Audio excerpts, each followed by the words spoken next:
Salut tout le monde, c'est Dantroko, j'espère que vous allez bien. Aujourd'hui, on va savoir s'il est possible ou pas d'envahir la zone 51. Cette vidéo est réalisée en plusieurs parties. Dans la première partie, nous allons voir pourquoi cette base attire autant les regards. La seconde partie, c'est sur l'événement Facebook, donc le raid de la zone 51. La troisième étape est de savoir s'il est possible ou pas d'envahir la zone 51. Et la dernière étape, ça va être de pouvoir réaliser un plan pour envahir cette base une bonne fois pour toutes. Et surtout, j'ai une stratégie qui se passe avec une seule personne. Tout d'abord, laissez-moi vous expliquer qu'est-ce qu'est la zone 51. La zone 51 est une base militaire dite secrète d'environ 155 km². Elle se trouve dans le comté de Lincoln au Nevada, à 160 km nord-ouest de Las Vegas. Et pour être encore plus précis, vous avez les coordonnées qui s'affichent actuellement à l'écran d'où se trouve la zone 51. Petit point culture sur la zone 51. C'est une base qui a été créée par Richard M. Biselli alors qu'il recherchait un terrain pour développer et réaliser des tests de vol des avions espions, les U-2. C'est lors d'une mission de reconnaissance aérienne en avril 1955 que Richard découvrit cet endroit. Il était à ce moment-là accompagné d'un représentant de l'US Air Force et de deux autres hommes. Il demanda à l'amiral Lewis Strauss d'acquérir le terrain, ce qu'il fit.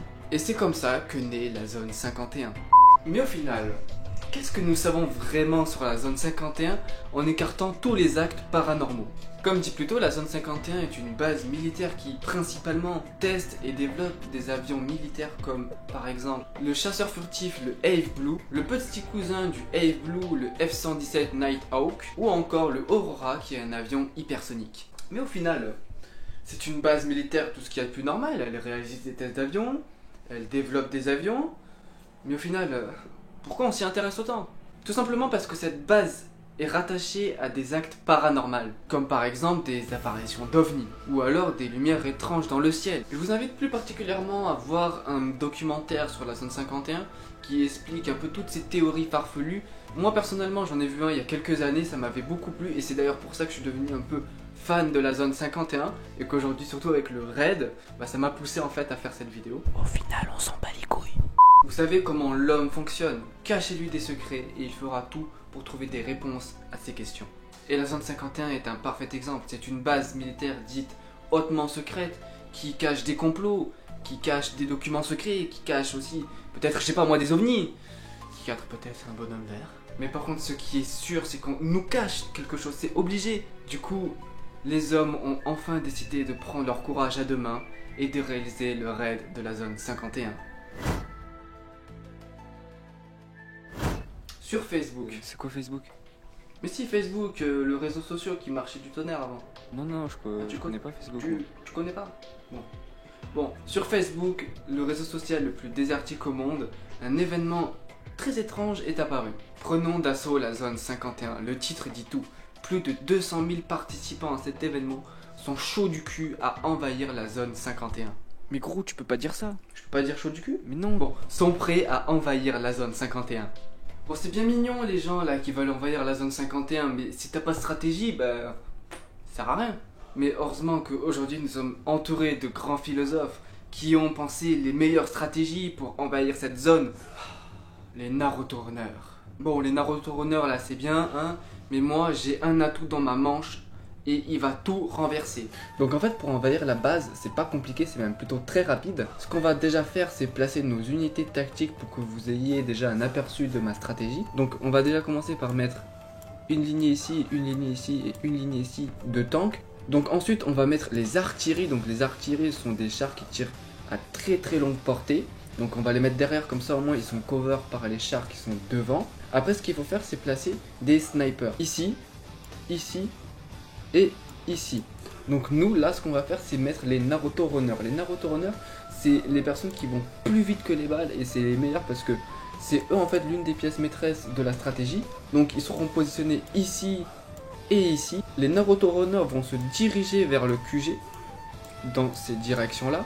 Et en fait une fois qu'ils seront arrivés au centre, c'est-à-dire ici, ils vont circle le QG. Je précise aussi que les Naruto Runners seront armés de pistolets Nerf. Notre atout est en réalité Ibra TV. On va le faire rentrer dans le QG et il va passer 24 heures seul, filmer tout ce qu'il va trouver, les bonhommes verts, des complots, des documents secrets, tout ça. Et une fois qu'il a passé les 24 heures dans la base, nous, on utilise donc le Aurora qui est l'avion hypersonique, on le récupère et mesdames et messieurs, la stratégie est complète. Et voilà les amis, donc dites-moi un peu ce que vous en pensez de ma stratégie. Moi perso je la trouve vraiment géniale. Dites-moi ce que vous en pensez dans les commentaires.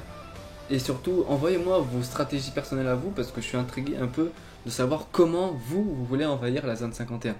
Bien beau de rigoler, mais j'espère que vous aurez compris que cet événement il est fake. On va pas envahir la zone 51 avec des Naruto Runner et un Hydra TV, c'est pas possible. Prenons cette blague au premier degré et voyons si on peut vraiment ou pas envahir cette zone 51.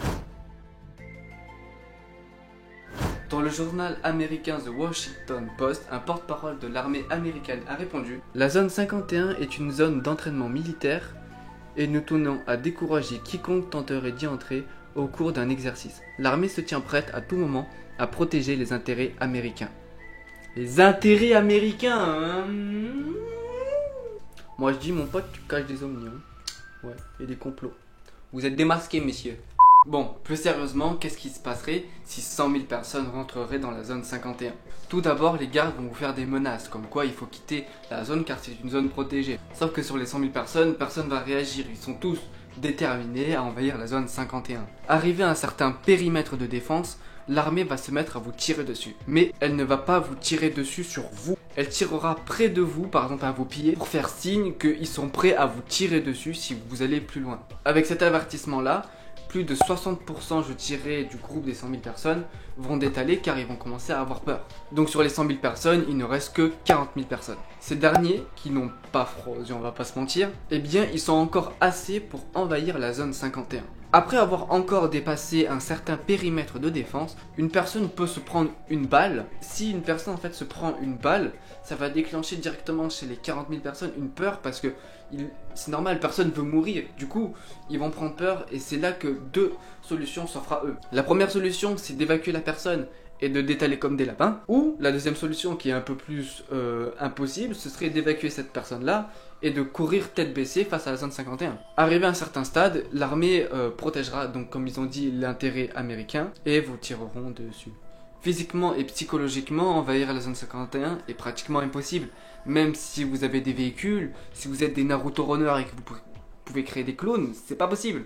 Cependant, en fait, cet événement, faut pas le voir d'un côté négatif, parce que ça va réunir beaucoup de personnes, ça va créer des liens, des gens vont apprendre à se connaître, et en plus de ça, on va vraiment savoir s'il y a des gens qui vont essayer d'y aller ou pas.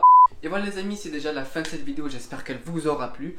C'est une vidéo qui m'aura demandé beaucoup de temps de travail, surtout beaucoup de recherche. Donc surtout n'hésite pas à lâcher un petit pouce bleu et à t'abonner si la vidéo t'a plu. Et surtout si tu veux pas rater d'autres vidéos. Vite fait, je tenais à vous dire, entre guillemets, de vous abonner à mes comptes Instagram et à mon compte Twitter. Je serai énormément actif sur ces deux comptes. Et aussi je serai bientôt en live sur Twitch tous les vendredis soirs à partir de 21h. Je vous tease pas de date parce que j'en ai pas en fait. Nous on se retrouve pour de prochaines vidéos. C'était Doran tout court, à la prochaine, à plus.